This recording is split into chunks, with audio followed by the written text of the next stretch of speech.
की press conference बुलाने का मकसद ये था कि आप मुसलसल देख रहे हैं कि पैगंबर इस्लाम मोहम्मद अरबी सल्लल्लाहु अलैहि वसल्लम की शान में गुस्ताखियों का एक सैलाब है। रोज़ रोज़ जब से ये बीजेपी गवर्नमेंट आई है 2014 से 2015 से ये सिलसिला शुरू हो गया है और ये सिलसिला बढ़ता ही जा रहा है।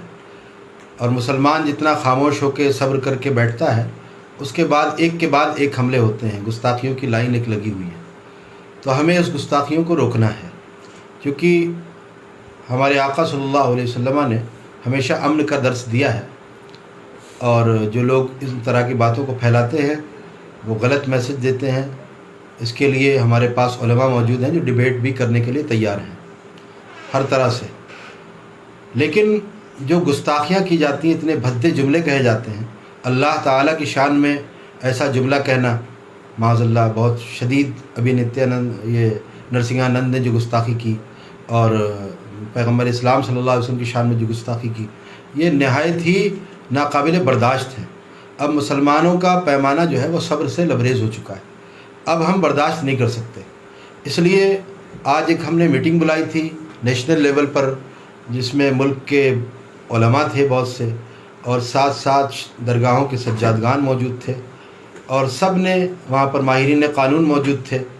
सब ने ये मिलकर ये फ़ैसला लिया है कि अब हम सिर्फ़ FIR और ये जो अपना मेमोरेंडम है इस तक महदूद नहीं रहेंगे, क्योंकि मेमोरेंडम और FIR से अब कुछ हो नहीं रहा है।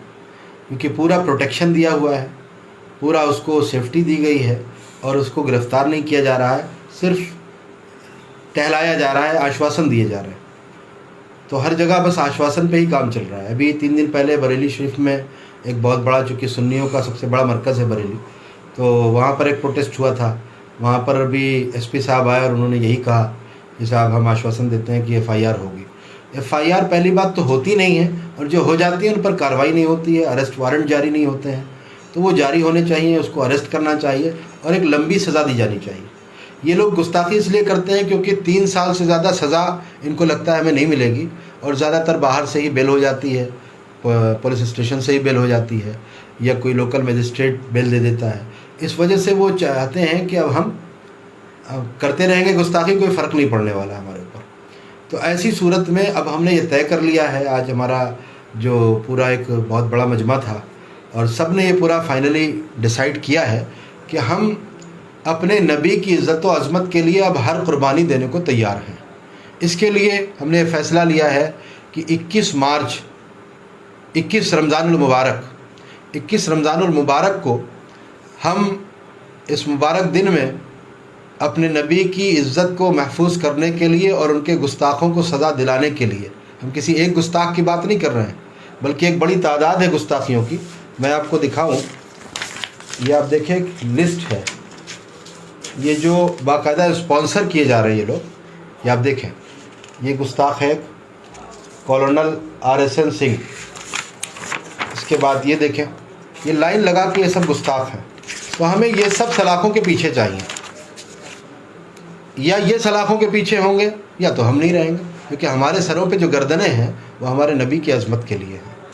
इसलिए अब हमने जेल भरो आंदोलन का पूरा तहैया कर लिया है, ऐलान कर दिया है, और पूरे मुल्क से मुसलमान इंशाअल्लाह ताला इसके लिए तैयार रहेगा।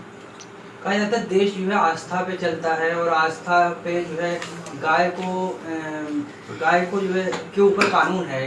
तो फिर क्या इस पे कानून नहीं बनना चाहिए? जब किसी की आस्था होती है तो किसी के जो है पैगंबर पे उंगली उठाना, उंगली वाले में गलत शब्द बोलना बिल्कुल बनना चाहिए। और इसके लिए हमने करीब 2 साल पहले प्राइम मिनिस्टर ऑफ इंडिया को एक लेटर लिखा था, जिसमें हमने डिमांड की थी। हमने उसमें यह भी कहा था कि आप तमाम मज़ाहिब जो हैं, तमाम धर्मों के जो उनके जो फाउंडर्स हैं या उनके जो पेशवा हैं, उन सब को के लिए आप ऐसा कानून बनाइए कि कोई भी किसी दूसरे मज़हब के फाउंडर के बारे में नाजेबा कलमात न कह सके, गुस्ताखी न कर सके। लेकिन जाहिर सी बात है, हमारे यहाँ जंगल राज चल रहा है, लेटर पे क्या होना है, यहाँ तो धरने प्रदर्शन से भी नहीं होता है। इसलिए हम लोगों ने तय कर लिया कि अब हम जेल में रहेंगे, चाहे भूखे रहना पड़े, प्यासे रहना पड़े। अब हम इतनी हिंदुस्तान की जितनी जेलें हैं इंशाल्लाह वो सब भर जाएंगी, कहीं पर जगह नहीं रहेगी इंशाल्लाह ताला। क्योंकि मुसलमान इस वक्त बहुत थक चुका है, FIR करके, मेमोरेंडम दे करके, اور باتیں کر کے کچھ ہونے والا نہیں ہے اس سے. لہٰذا اب ہم بالکل پوری طرح تیار ہیں اور ہم نے اس کے لیے ایک نعرہ دیا ہے کہ یا ہم رہیں گے یا گستاخ.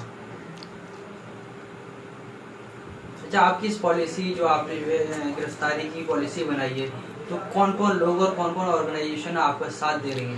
ہم اس کو ڈسکلوز نہیں کر سکتے، یہ ہماری ایک پالیسی ہے تحریک کی، لیکن یہ مان کے چلیں کہ انشاءاللہ یہ ایسا ہوگا کہ دنیا دیکھے گی انشاءاللہ.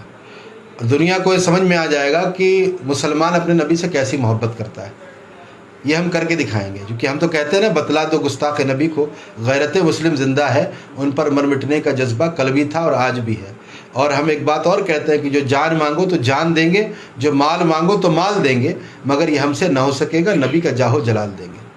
تو ہم لوگوں سے بھیک مانگنے کے لیے نہیں کھڑے ہوئے ہیں کہ ہم صاحب جا کے ایس پی صاحب اور ان سے بھیک مانگتے رہیں. نہیں، ہمارا اب سیدھا موٹو یہ ہے کہ ہمیں اب خود آگے بڑھ کے اپنا حق حاصل کرنا ہے. اپنے نبی کی عظمت کی حفاظت کے لیے ہر محاذ پہ ہمیں جانا ہے، کیونکہ اسلام ظلم کی تعلیم نہیں دیتا، لیکن جب ظلم کیا جائے تو اسے سہنے کی بھی تعلیم نہیں دیتا. آج جہاد کے معنی و مفہوم کو توڑ مروڑ کے پیش کیا جاتا ہے. جہاد کو پہلے وہ سمجھیں، وہ پڑھیں، نہ سمجھ پائیں تو ہمارے علماء موجود ہیں، ان علماء کے پاس بیٹھ کے سمجھیں. آپ نے ایک ریکارڈ دکھایا کہ لگاتار 4-5 سال سے یہ چیزیں بڑھ رہی ہیں، وہیں دوسری طرف جو ہے پردھان منتری ایک نعرہ دیتے ہیں، سب کا ساتھ، سب کا وکاس اور سب کا وشواس. وہ نعرے کے باوجود جو ہے ان جیسے لوگوں پہ ایکشن نہیں لیا جا رہا ہے اس گورنمنٹ پہ. وہ آپ کے سامنے ہے ساری چیزیں کہ یہ کہتے کچھ ہیں اور کرتے کچھ ہیں. ہاتھی کے دانت کھانے کے اور دکھانے کے اور. تو ان کا اصل میں یہی ہے کہ پبلک کو بیوقوف بناؤ. انہوں نے تو یہ بھی کہا تھا کہ صاحب 15 لاکھ آئیں گے، فلاں ہوگا، یہ کر دیں گے، اتنی نوکریاں دے دیں گے. کیا ہے، سب جھوٹی تو ہے. تو یہ سب کا ساتھ، سب کا وکاس کرتے ہیں، ایسا کچھ نہیں ہے. یہ صرف RSS کا وکاس کر رہے ہیں، اور RSS کی مانسکتا رکھنے والوں کا وکاس کر رہے ہیں، وہ چاہے چھوٹے ہوں یا بڑے ہوں. اور جو RSS کی مانسکتا نہیں رکھتے ہیں، جو عام ہندو ہیں، یہ ان کا بھی وکاس نہیں کر رہے ہیں. بھئی آپ سوچئے کہ نوٹ بندی ہوئی تو کیا مسلمان کا نقصان ہوا؟ سب سے زیادہ نقصان تو ہندوؤں کا ہوا. لیکن ان کو دھرم کے نام پر سمجھا کے رکھا جاتا ہے کہ دیکھو ٹھیک ہے، تھوڑی پرابلم برداشت کر لو، لیکن دیکھو ہم یہ کر رہے ہیں، ہم یہ کر رہے ہیں. اب ہم دیکھو بابری مسجد کے لیے یہ کر دیا ہم نے، ابراہیم مندر بننے جا رہا ہے، ابراہیم مندر بنا رہے ہیں. تو یہ سب کرتے رہیں گے، اس طرح کے ایشوز لاتے رہیں گے اپنے کو سत्ता میں بنائے رکھنے کے لیے. اچھا، اس شخص کے اوپر جو ہے امانت اللہ خان FIR کراتے ہیں اور وہ ایک ٹویٹر پہ پوسٹ لکھتے ہیں، اس کے بعد امانت اللہ خان پہ جو ہے FIR ہوتی ہے اور ان پہ کارروائی ہو رہی ہے. جنگل راج اسی کو تو کہتے ہیں. جنگل راج کسے کہتے ہیں؟ جنگل راج یہی ہے کہ جو بار بار جرم کر رہا ہے اس پر کوئی کارروائی نہیں ہو رہی ہے. اور کارروائی کس پر کر رہے ہیں؟ کہ جو اس کے خلاف آواز اٹھا رہا ہے، یعنی کہ ظلم کے خلاف آواز اٹھانے والے پر کارروائی ہو رہی ہے. اور ہمیں معلوم ہے کہ ہم گرفتاری دیں گے تو ہمیں آسانی سے گرفتار نہیں کیا جائے گا. ہمیں لاٹھیاں بھی پڑیں گی، ہو سکتا ہے آنسو گیس چھوڑیں، ہو سکتا ہے یہ گولیاں چلائیں، یہ کچھ بھی کر سکتے ہیں. کیونکہ یہ جنگل راج ہے، یہاں پر حالات ایسے ہیں کہ کچھ بھی آپ سوچ نہیں سکتے یہ کیا کر سکتے ہیں. اور ہم ہر چیز کے لیے